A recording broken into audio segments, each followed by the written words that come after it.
Hello అండి, అందరికీ welcome to కుచ్చు స్పెషల్ డిషెస్. సమ్మర్ స్పెషల్గా మినప్పిండి వడియాలు ఎలా చేసుకోవాలో చూపిస్తున్నాను. మొదటిసారి చేస్తున్నా కూడా చక్కగా కుదిరి చిన్నపిల్లలు కూడా చేసేంత ఈజీగా ఎలా చేసుకోవాలో చూపిస్తున్నాను. ముందుగా 1 కప్పు మినపగుళ్ళను 2 సార్లు నీళ్ళతో శుభ్రంగా కడిగి మళ్ళీ మంచినీళ్ళు పోసుకొని 8 నుంచి 10 గంటల దాకా నానబెట్టుకోవాలి. నేను నైట్ నానబెట్టాను. నెక్స్ట్ డే మార్నింగ్కి చూపిస్తున్నాను. చూడండి, పప్పులు బాగా నానిపోయాయి కదా. ఈ నానిన పప్పులలో నీళ్ళు మొత్తం వంపేసుకొని పప్పులను మాత్రమే తీసుకోండి. ఈ వడియాల కోసం 4 నుంచి 5 దాకా పచ్చిమిర్చి, అలాగే ఒక పెద్ద అల్లం ముక్క పైన పొట్టు తీసుకొని శుభ్రంగా కడిగి తీసుకోండి. అలాగే 1 టీ స్పూన్ జీలకర్రను తీసుకుంటున్నాను. ఇప్పుడు ఒక చిన్న మిక్సీ జార్ తీసుకొని మిక్సీ జార్లోకి పచ్చిమిర్చి అలాగే జీలకర్ర వేసేసి అల్లాన్ని మాత్రం కొంచెం సన్నగా కట్ చేసుకొని వేసుకోండి. ఇలాగా అల్లం ముక్కలు కూడా వేసిన తర్వాత కచ్చా పచ్చాగా దంచుకోవాలి. అంటే జస్ట్ ఒకసారి గ్రైండ్ చేసుకోండి, సరిపోతుంది. ఇలాగా ఒకసారి గ్రైండ్ చేసుకున్న తర్వాత సాల్ట్ ఒక 1/2 టీ స్పూన్ వేసుకొని బరకగా చేసుకోవాలి.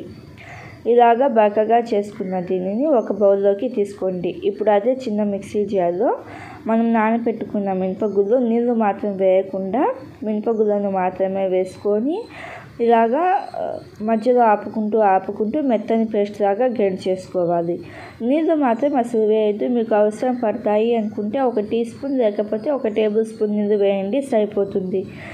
నేను ఇక్కడ 1 కప్పు వేసా కదా మినపగుళ్ళు. ఈ 1 కప్పు మినపగుళ్ళకి 2-3 సార్లు చిన్న మిక్సీ జార్లోకి వేసుకొని 1 టీ స్పూన్ లేకపోతే 1 టేబుల్ స్పూన్ నీళ్ళు మాత్రమే వేసి ఇలాగ మెత్తని పేస్ట్ లాగా చేసుకొని ఒక గిన్నెలోకి వేసుకోవాలి.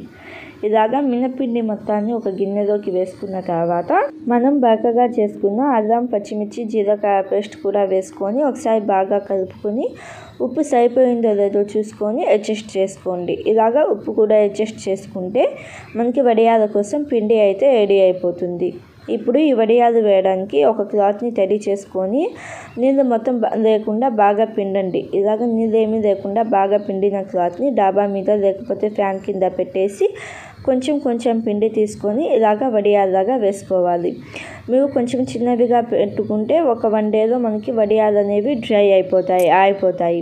ఇలాగా 1 డే మొత్తం ఆరబెట్టుకున్న ఈ వడియాలను తీసేటప్పుడు నీళ్ళు చల్లాల్సిన అవసరం లేదు. నీళ్ళేమి చల్లకుండా ఇలాగా ఈజీగా తీసుకోవచ్చు. ఒకవేళ మీకు ఇలా తీసేటప్పుడు వడియాలు కొంచెం పచ్చిగా ఉన్నాయి అనుకుంటే మళ్ళీ ఈ క్లాత్ని తీసుకెళ్ళి డాబా మీద 1 డే ఫుల్గా పెట్టేసేయండి. ఇలాగా తీసుకున్న వీటన్నిటిని ఒక ప్లేట్లోకి వేసుకొని ఈ ప్లేట్ని మళ్ళీ డాబా మీద ఇంకొక 1 రోజు లేకపోతే 2 రోజులు ఆరబెట్టుకోవాలి. వడియాలు అయితే రెడీ అయిపోయాయి కదా. ఇలాగ రెడీ అయిపోయిన వడియాలని ఎలా ఫ్రై చేసుకోవాలో చూపిస్తాను. స్టవ్ ఆన్ చేసుకొని కడాయి పెట్టుకొని కడాయిలో 2 టేబుల్ స్పూన్ల నూనె వేసుకొని నూనె కొంచెం వేడి అయిన తర్వాత వడియాలు వేసుకొని మంట లో టు మీడియం ఫ్లేమ్లో పెట్టేసి ఇలాగ కలుపుతూ ఉడికించుకోవాలి. మీరు హై ఫ్లేమ్లో పెట్టి ఉడికించుకుంటే మాత్రం పచ్చిగానే ఉంటాయి. అంతే అండి, సింపుల్, ఈజీ కదా. చిన్నపిల్లలు కూడా వేసేస్తారు. అంత ఈజీ ప్రాసెస్. ఒకసారి మీరు కూడా తప్పకుండా ట్రై చేసి మీకు ఎలా వచ్చారో నా కామెంట్ బాక్స్లో చెప్పండి. Thank you for watching. Bye.